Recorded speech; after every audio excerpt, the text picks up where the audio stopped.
यशोमती मैया के नंद लाला।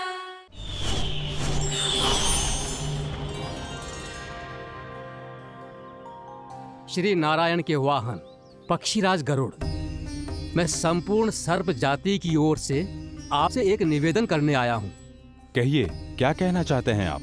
हे पक्षीराज, यदि आप हम पर ऐसे ही आक्रमण करते रहे तो शीघ्र ही हमारी प्रजाति समाप्त हो जाएगी। इसीलिए हमारी आपसे विनती है, यदि आप उचित समझें तो सर्पों के किसी एक घर से हम आपको एक सर्प प्रतिदिन अर्पित करेंगे। आप उसको आहार बनाइए और अन्य सर्पों को जीवित रहने का अधिकार दीजिए। मुझे स्वीकार है। तब से प्रतिदिन किसी एक घर से एक सर्प गरुड़ के भोजन के लिए भेजा जाने लगा। समय के साथ मेरे घर की भी बारी आई, परंतु मैंने एक बहुत बड़ी भूल कर दी। समय आ गया है स्वामी, आज गरुड़ के आहार के लिए इसे चुना गया है। कौन है यह गरुड़ और क्यों दूं मैं इसे कोई भेंट? स्वामी, सभी सर्प राज्यों और गरुड़ के बीच में यही समझौता हुआ है, हमें इसका सम्मान करना ही होगा। मैंने कोई समझौता नहीं किया, मैंने कोई वचन नहीं दिया और ना ही मैं किसी गरुड़ से भयभीत होता हूँ। यदि इस राज्य में किसी को सर्पों को अपना आहार बनाने का अधिकार है तो वो केवल मुझे है। अब से गरुड़ को दी जाने वाली हर भेंट मुझे दी जाएगी, महाविषधारी महान नागराज कालिया को। यह और कुछ नहीं,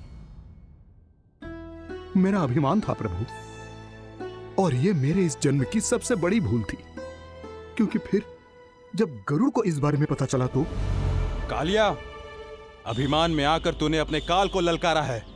जिस कालिया के नाम में ही काल छिपा है, तू उसे ललकारने का दुस्साहस कर रहा है गरुड़। स्वयं को भगवान विष्णु का वाहन कहता है तो वाहन का ही कर्म कर। स्मरण रख, इस धरती के सर्वश्रेष्ठ योद्धाओं के लिए भी मैं मृत्यु का दूत हूँ। विनाश काले विपरीत बुद्धि। तो जैसे मूर्ख सदा इस युक्ति को सार्थक करते आए हैं, अपने विनाश को आमंत्रण किया है तो अब भोग।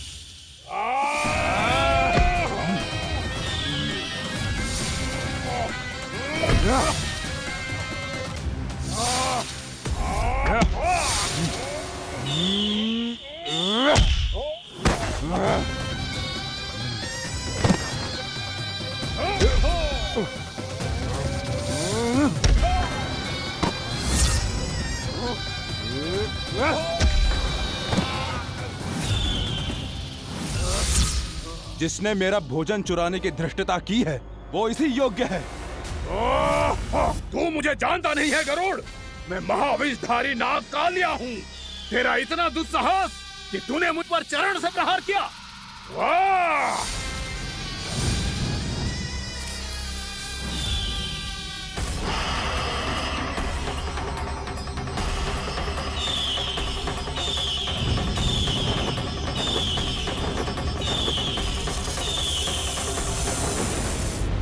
मैं अपने अभिमान में भूल गया था कि गरुड़ मुझसे कहीं अधिक शक्तिशाली है। इसलिए अपने प्राणों की रक्षा करने के लिए मैं एक स्थान से दूसरे स्थान भागने लगा। नदियां, पर्वत, यहां तक कि मैंने सागर भी लांघ डाला, पर मैं जहां भी जाता गरुड़ के रूप में मेरा काल वहीं आ जाता। इसीलिए मृत्यु की आशंका से भयभीत होकर मैं अपने बड़े भाई मां कद्रू के प्रथम पुत्र अनंत शेषनाग से राय लेने चला गया। भैया, मैं यहां आपसे आपकी सहायता लेने आया हूं। मेरी एक छोटी सी भूल के कारण यह गरुड़ मेरा पीछा कर रहा है। मुझे हर समय हर स्थान पे ढूंढते रहता है। यदि उसने मुझे ढूंढ लिया तो वो निश्चित ही मेरे प्राण ले लेगा। मुझे कोई ऐसा स्थान बताइए जहां मैं अपनी पत्नी और अपनी संतानों के साथ शांति से रह सकूं। तुम यमुना नदी के किनारे वृंदावन क्षेत्र में जाके वास करो कालिया। गरुड़ वहां प्रवेश नहीं कर सकता क्योंकि उसे ऋषि सोबरी का श्राप मिला हुआ है।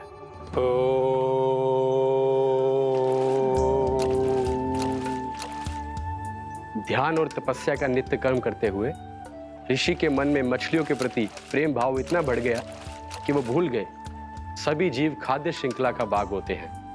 और मछलियां भी इस नियम की अपवाद नहीं है। उन्हें मछलियों की अटखेली इतनी अच्छी लगने लगी कि वो इस क्षेत्र के मछुआरों को भी मछली पकड़ने की अनुमति नहीं देते थे।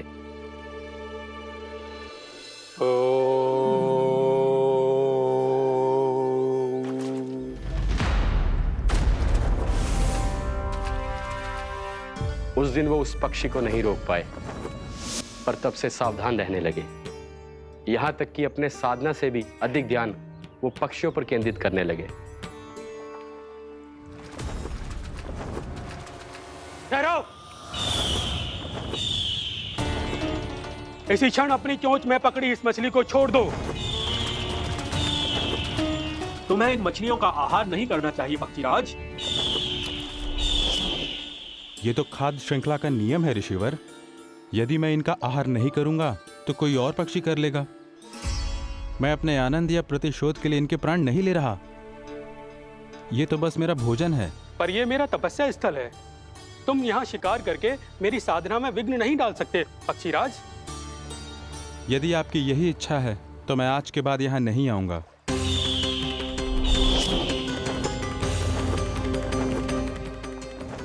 पर आज ये मछली मेरे आहार के रूप में पकड़ी जा चुकी है। मैं वचन देता हूँ ऋषिवर, इस स्थान पर यह मेरा अंतिम शिकार होगा।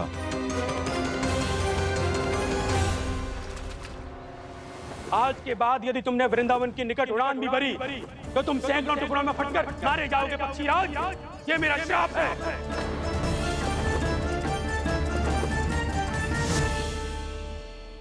और इसीलिए भैया शेषनाग के सुझाव के अनुसार मैं यहां आ गया। पर अब यदि मैं कहीं और जाऊंगा तो मेरे प्राण नहीं बचेंगे प्रभु। डिस्टेंट रहो कालिया। अब से गरुड़ तुम्हें कोई हानि नहीं पहुंचाएगा। अब तुम्हारे फनों पर मेरी पक्षिंग बन गए कालिया। इसीलिए अब से तुम्हें गरुड़ से कोई भय नहीं होगा।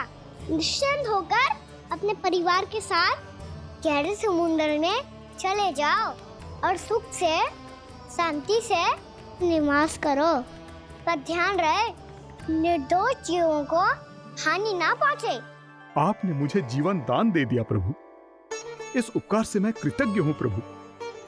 आदेश दीजिए, मैं आपकी सेवा कैसे करूं? तुम्हारे जल क्षेत्र से 1 कोटि कमल पुष्पों को लेने की अनुमति दे दो कालिया। यह मेरी सेवा होगी। प्रभु, ये तो मेरा सौभाग्य होगा।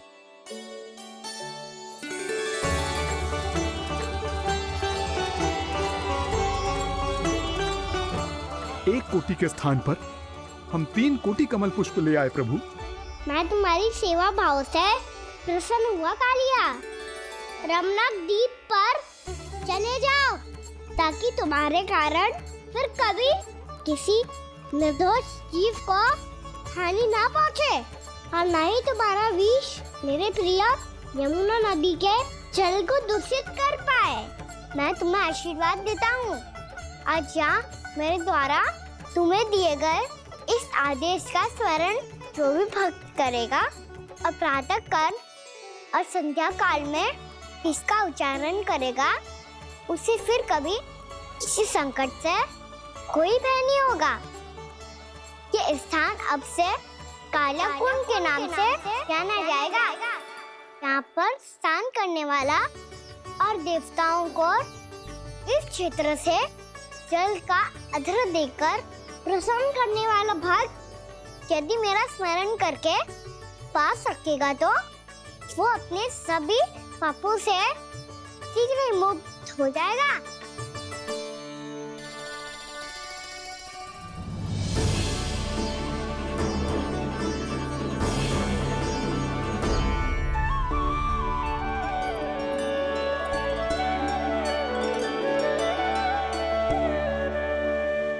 कौन है जी भगवान जिसने अभी अभी कालिया जैसे विशाल विस्तर का सामना किया?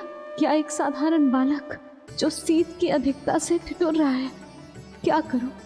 मैं लल्ला को ममता के आंचल में छुपा लूं या भक्त बनकर प्रभु की लीला देखती रहूं? क्या करूं मैं? कितना ठंडा था जल, बहुत सर्दी लग रही है। सर्दी से तड़पते हुए कैसे देखूं इसे? अभी जाके अपने पल्लू से सुखाती हूँ। हृदय से लगा के स्नेह की आंच दूंगी तो सर्दी पल भर में छूमंतर हो जाएगी।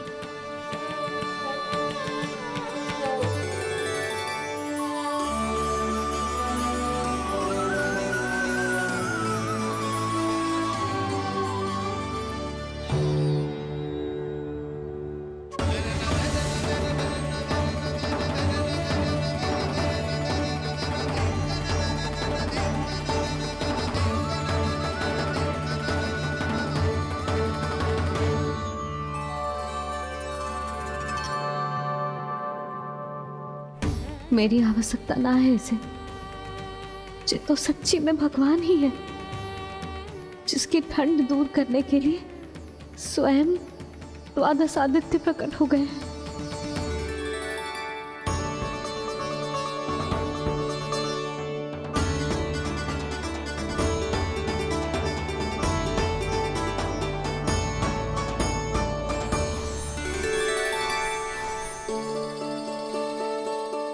क्या किया आपने?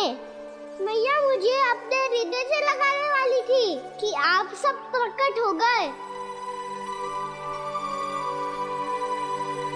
क्षमा कीजिए प्रभु, पर आपको भीगा हुआ देखकर, ठंड से ठिठुरता हुआ देखकर हमसे रहा नहीं गया। हम अपने वश में नहीं थे प्रभु। भक्ति से भावुक होकर हम प्रकट होने पर विवश हो गए थे। हमारी किरणें जैसे स्वयं ही फूट पड़ी और दौड़ पड़ी आपको सुखाने के लिए। मैं आपका प्रेम, आपकी भक्ति समझता हूं आदित्यगण, और इसीलिए इस समय मैं जहां खड़ा हूं, इस स्थान को द्वादश आदित्य टीला के नाम से जाना जाएगा। द्वादश आदित्य टीला के नाम से जाना जाएगा। द्वादश आदित्य टीला के नाम से जाना जाएगा। हम धन्य हो गए प्रभु।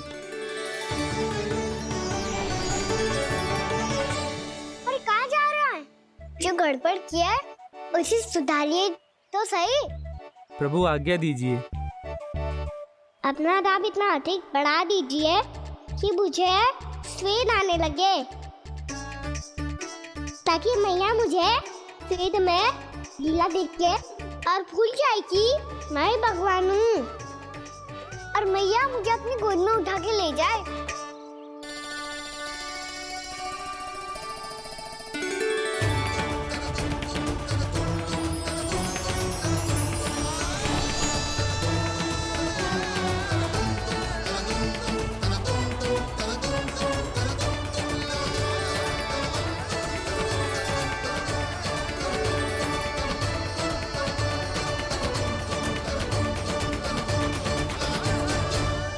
गर्मी क्यों लग रही है यहाँ? स्वेद की एक बूंद भी आती थी तो मैं अपना आंचल लेकर पहुंच जाती थी इसके पास। जानते ही नहीं थे कि ये तो स्वयं वायुदेव को आदेश दे सकते हैं कि वो बहने लगे और उसका सारा स्वेद सुखा दे। वायुदेव की आवश्यकता नहीं है मैया, मुझे आप ही चाहिए। लगता है जिस बात का भय था वही सत्य होने लगी है।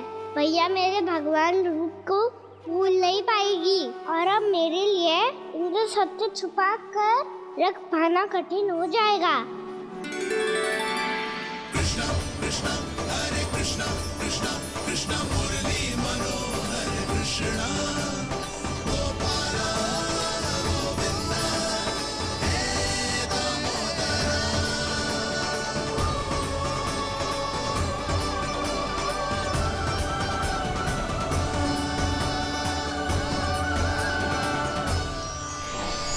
प्रभु, आपके श्वेत से बने इस प्रसंगदान सरोवर का प्रणाम स्वीकार कीजिए।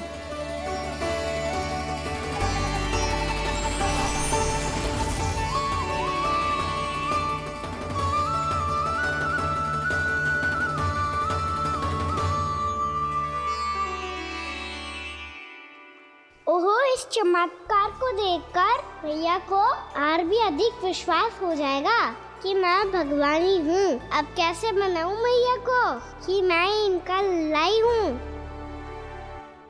बाबा है ना, अब तो यही सहायता करेंगे। श्री कृष्णा गोविंदा हरे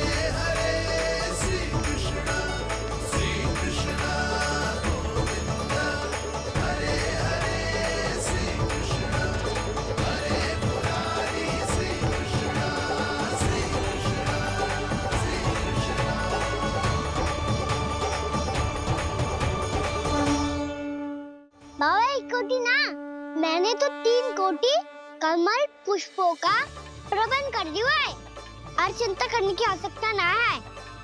1 कोटि कमल के स्थान पर 3 कोटि कमल पुष्प मिल गए हैं। हाँ कान्हा, मैं उचित संदेश के साथ ये सारे पुष्प उस कंस के पास भिजवाता हूँ। महाप्रक्रमी कान्हा की जय। वृंदावन रक्षक कान्हा की जय। महाप्रक्रमी कान्हा की जय। भानु जी नंदराज, बाकी गांव वालों को लेकर ये सारे पुष्प इकट्ठा करो और कंस के दरबार में पहुंचाओ। जी।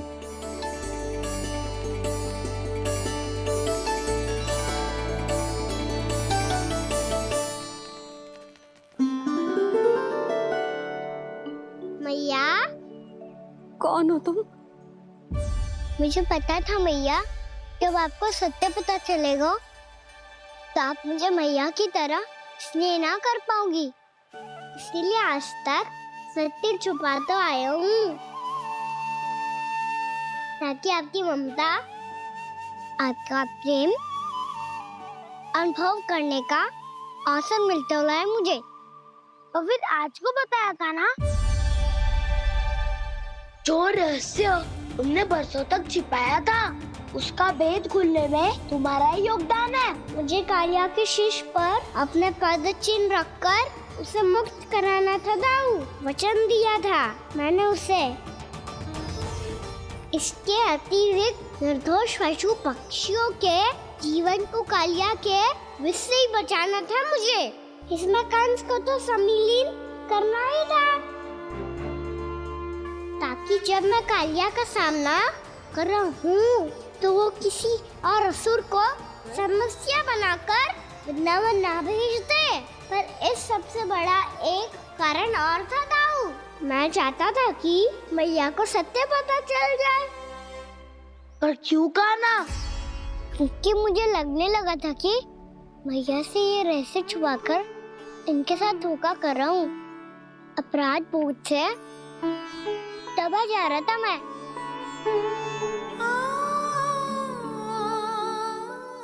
जो सत्य आपको, बाबा को, सभी को पता है, यहाँ तक कि मेरे सखा भी जानते हैं, वो सत्य मैंने मैया से छिपाया केवल इसी लोक में कि मुझे इनकी ममता प्राप्त होती रहे। पर ऐसा करके मैं अपने से निस्वार्थ प्रेम करने वाली मैया को धोखा दे रहा था। आप ही बताओ दाऊ, जो इस संसार में मुझसे सबसे अधिक भरोसा करता है, उसी के साथ छल कैसे कर सकता हूँ मैं? हाँ, मैं नारायण का अवतार हूँ, पर अपनी मैया का छोटा सा लल्ला भी तो हूँ।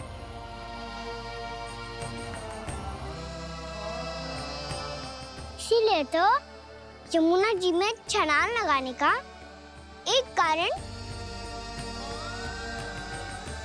इस गेंद को लेने जाना भी था।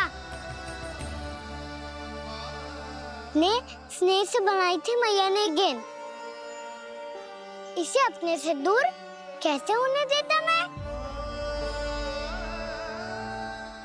आपको आभास भी ना है मैया कि आप मेरे लिए कितने महत्वपूर्ण हो। ये सत्य है कि सभी देवता, प्रकृति, भक्त, ये सब है मेरा ध्यान रखने के लिए, मेरी सेवा करने के लिए। पर क्या इनमें से कोई भी मेरी मैया का स्थान ले सकता है? और आप भी तो यही चाहती थी कि मैं आपका लल्ला बन के आऊं, आज जैसे आपने मुझे अपनी गोद में लिटा रखा है,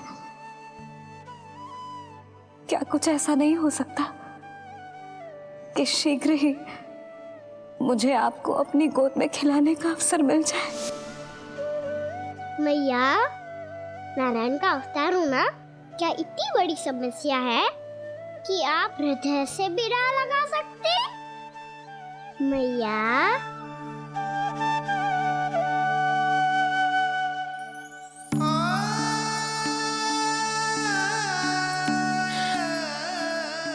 मेरा कान्हा, मेरा लल्ला।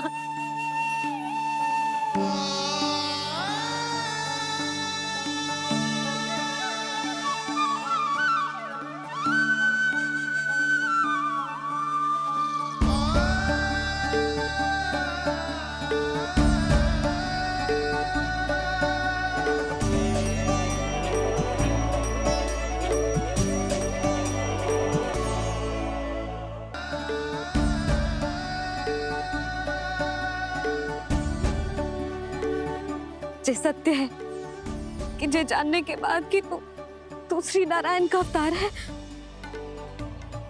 मैं तुझे भगवान की तरह ही देख पाऊंगी। पर मेरे हृदय की जो ममता है ना, वो भक्त से कहीं अधिक है लल्ला। फिर चाहे तू साधारण बालक हो या श्री नारायण का अवतार, तू सदैव ही मेरा लल्ला है, मेरा लल्ला था और सदैव ही रहेगा। यशोमती मैया का नंद लाला, यशोमती मैया का नंद लाला। यशोमती मैया के नंद लाला,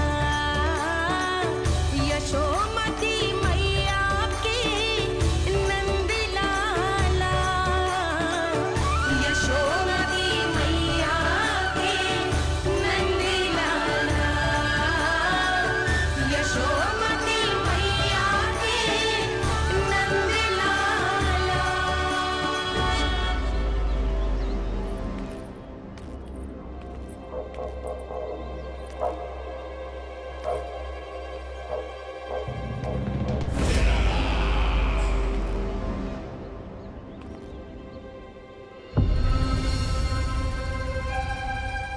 क्या है ये साला?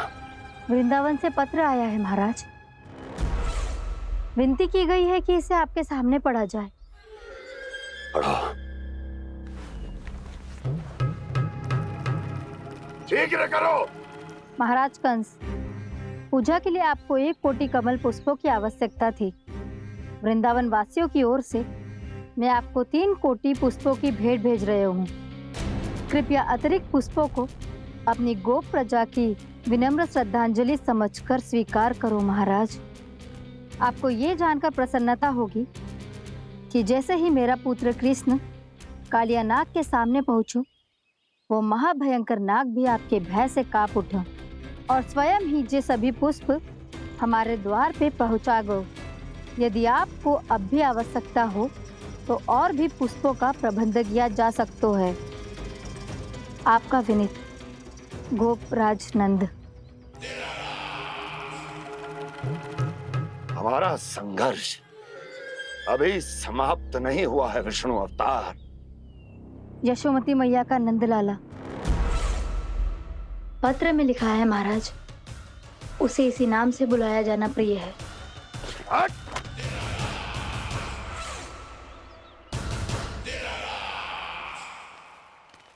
जैसे आपने कही वैसे ही करो। हमने कंस के राजभवन को पुष्प से भर दियो है। मुझे तो ऐसा लग रही है इतने पुष्प देख के कंस को चक्कर आ जाएंगे। आपका पत्र पढ़ के उसे ये समझ में आगा होगा कि वृंदावन वासियों से उलझना ठीक ना है उसके लिए।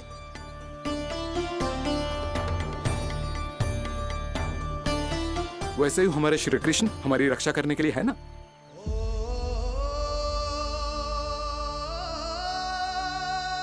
सूर्यास्त होने वाला है, हमें अब घर चलना चाहिए।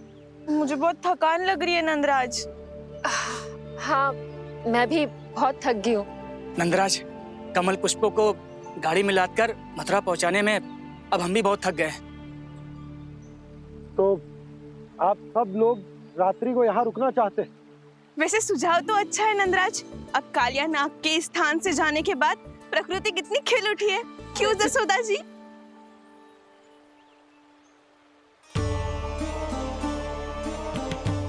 सब सामान्य है। जे जान के भी कि कान्हा भगवान नारायण का अवतार है, किसी को कोई अंतर ही ना पड़ रहा है, तो फिर मेरा मन क्यों अटको है अभी तक? क्यों बार बार मैं इस दुविधा में पड़ जाती हूँ कि कान्हा को एक भक्त के जैसे देखूं या मैया के जैसे? ऐसा इसीलिए है मैया क्योंकि ना तो आपकी भक्ति में कोई कमी है और ना ही ममता में।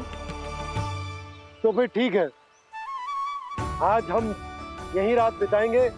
सब लोग विश्राम करिए। ये हुई ना बात। जे हुई ना बात। रात वन में भयभीत क्यों हो रहे हो बसंता? श्री नारायण का अवतार कान्हा है ना हमारे साथ।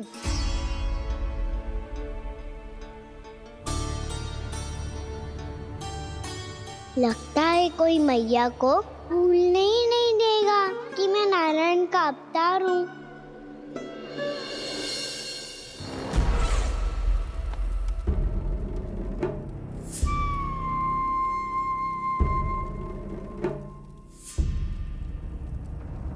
तुम्हें पूर्ण विश्वास है ना गुप्तचर? ये सब कुछ उसी बालक ने किया है। उसी ने कालिया को पराजित करके यहां से दूर भेज दिया है। मैंने अपनी आंखों से देखा है महाराज। और वृंदावन के सभी वासी इस समय वन में विश्राम कर रहे हैं, ये सूचना पक्की है। वो सब पूरी रात वन में ही बिताएंगे महाराज।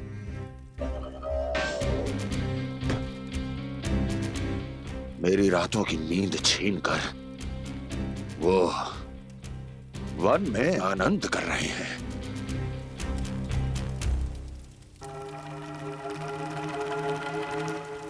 किंतु मैं उनके इसी आनंद को मृत्यु के करुण रूतन में बदल दूंगा। उनके चारों ओर प्रकाश होगा, सूर्य की चमक जैसा, आंखें चौंधिया देने वाला प्रकाश। किंतु फिर भी ये रात उनके लिए सबसे अधिक काली होगी, क्योंकि मैं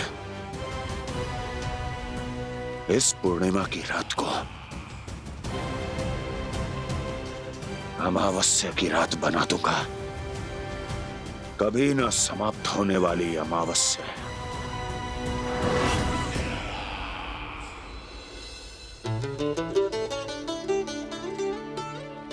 भाभी देखो, वन देवी प्रसाद के लिए ये केले लाई हूँ मैं। हाँ दिखा तो, इसमें से पके केले कान्हा के लिए चुन लेती हूँ। पर वो तो नारायण का अवतार है, उसके लिए फल कैसे चुनूं मैं? जो उसके हाथ में आएगा अपने आप ही मीठा हो जाएगा। भाभी क्या होगा? रुक क्यों गई? कछू ना दिखा।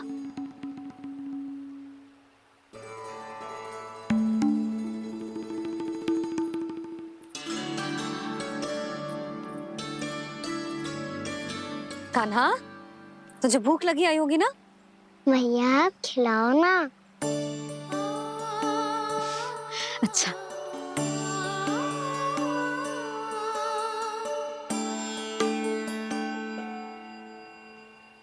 ले।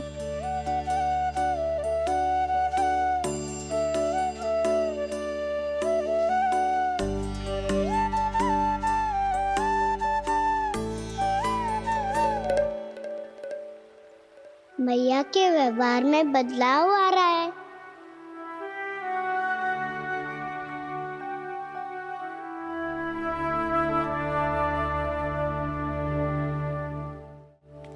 कान्हा, बंसी काका हम सबको वन में आग जलाना सिखा रहे हैं ताकि भयानक पशु को दूर करा जा सके। भैया मैं जाऊं?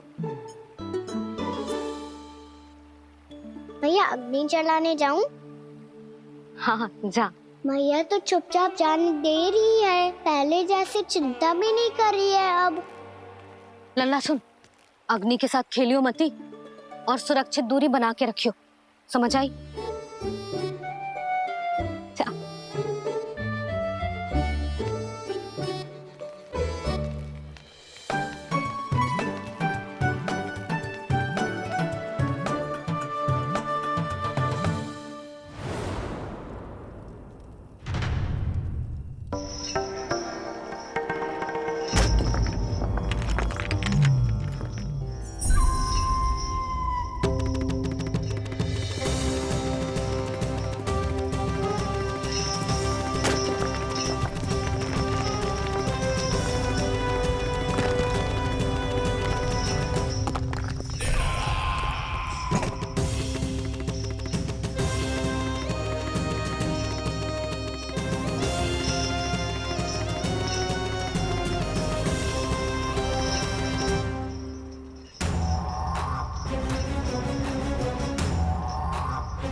स्वयं को प्रकट करो दावानल।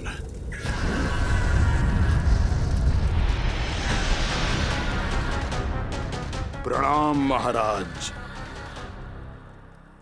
महाराज कंस, इस कारागार से मुक्त करवाने के लिए आपका बहुत बहुत धन्यवाद। बताइए, इस उपकार का ऋण कैसे चुकाऊं? बस वही करो दावानल जो तुम्हें सबसे अधिक प्रिय है। अपने नाम को स्वयं सार्थक करो। जला दो, पूरे वृंदावन को जला दो। कीट, पशु, पक्षी, वनस्पतियां, वृक्ष, यहां तक के मानव भी, कोई भी जीवित प्राणी जीवित नहीं बचना चाहिए। जला दो सबको, सबको। आपकी आज्ञा ही मेरी इच्छा है और आपकी इच्छा ही मेरी आज्ञा। तुम सबने देखो अजय, अधिक कठिन ना है ये।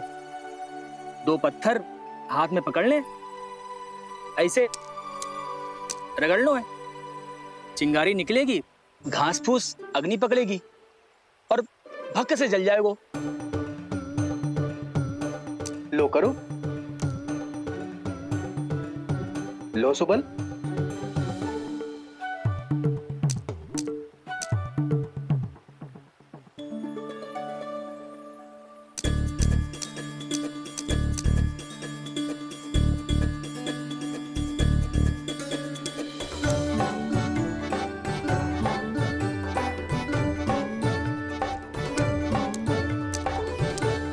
ले कान्हा, तू भी प्रयास करके देख ले। पर जितना सरल जय कह रहे थे उतना सरल ना है अग्नि जलाना।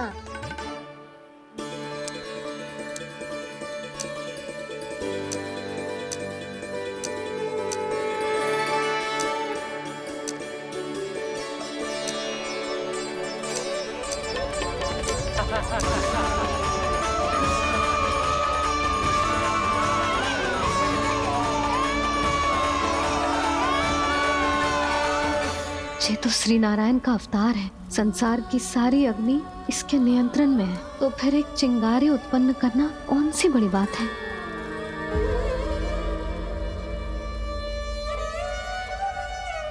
ऐसे तो मैया मुझे धीरे धीरे अपना लल्ला मारना ही भूल जाएगी। ये उचित नहीं है। अब मुझे ही कुछ करना होगा।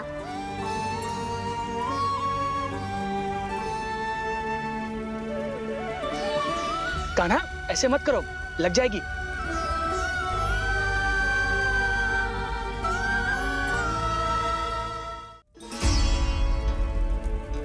कान्हा, संभाल के, ध्यान कहाँ है तेरो? कालिया नाग का हलाहल जैसा विष जिसका कछु ना बिगाड़ पाई, जिस साधारण सी अग्नि उसे हानि कैसे पहुंचा पाएगी।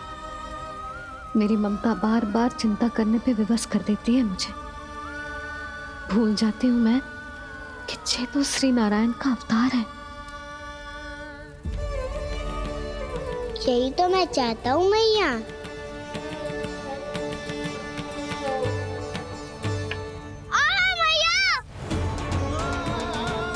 कान्हा, कान्हा, देखा देखा, कहाँ लगी? हाँ, बोला था ना अग्नि से दूर रहने। दिखा, जले का चिन्ह ना है।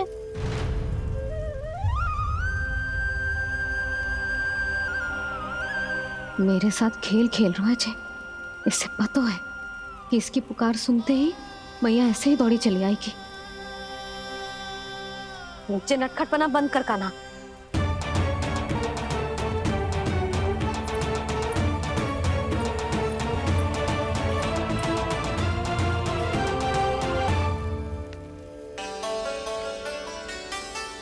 यशोदा, आ जाओ, कान्हा को भी बुला लो।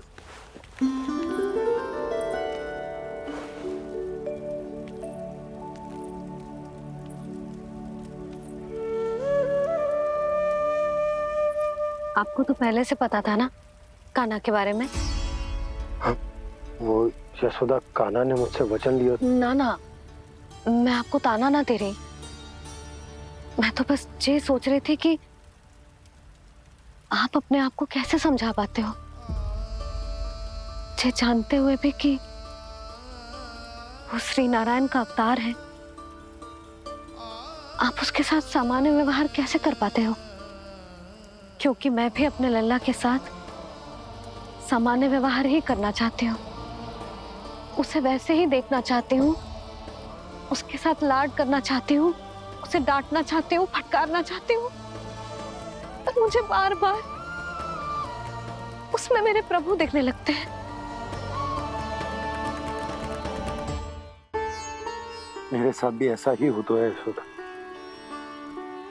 पर जब मैं ये स्वीकार कर लेता हूँ कि जो हमारा लल्ला है,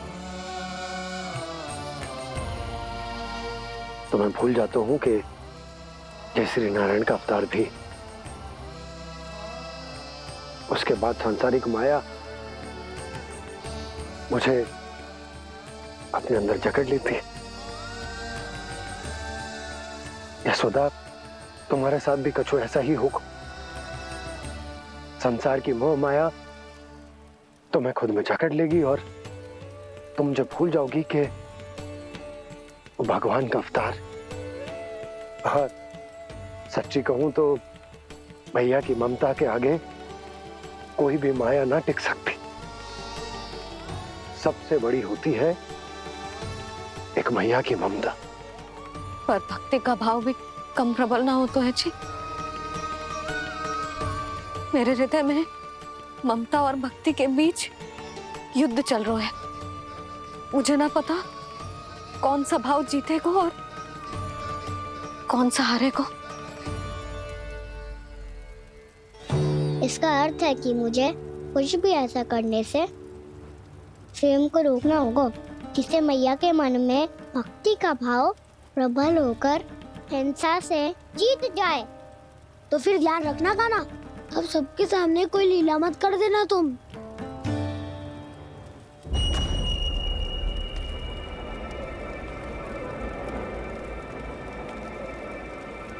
वो देखो, वो वहां बैठे हैं सब कोने में। किसी भी कोने में क्यों ना छिपा हो, आज तो जलेगा पूरा वृंदावन ही। मुझे फैला दो यहाँ और फिर जाओ महाराज कंस को सूचना दो कि उनका कार्य हो गया है। महाराज का आदेश स्मरण है ना? वृंदावन का कोई भी आदमी आज जीवित नहीं रहना चाहिए। अग्नि को जलाना मत सिखाओ, जाओ मुझे अपना कार्य करने दो।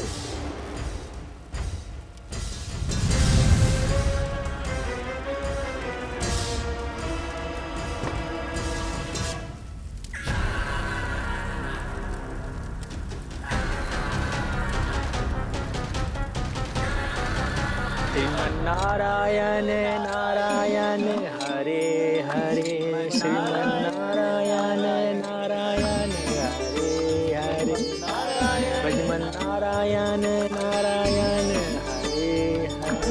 क्या हुआ कान्हा? मैंने आपको कहा था ना कि मैं कोई लीला ना करूं, पर देखो कंस मामा ने असुर वृंदावन को भेज दिया है।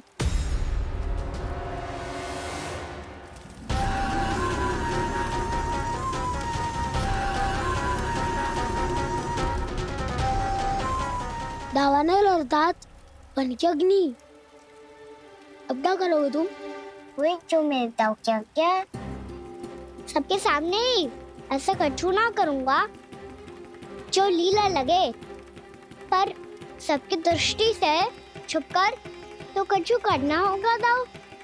इससे पहले कि ये दावानल पूरे वृंदावन को लील जाए। पर कान्हा करने क्या वालों है?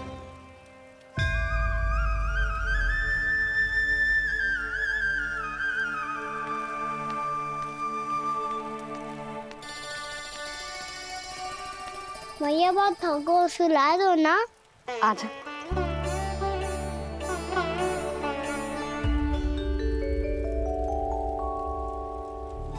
लोरी गाओ ना मैया। सब जन आंखें बंद कर लो, मैया लोरी सुना रही है।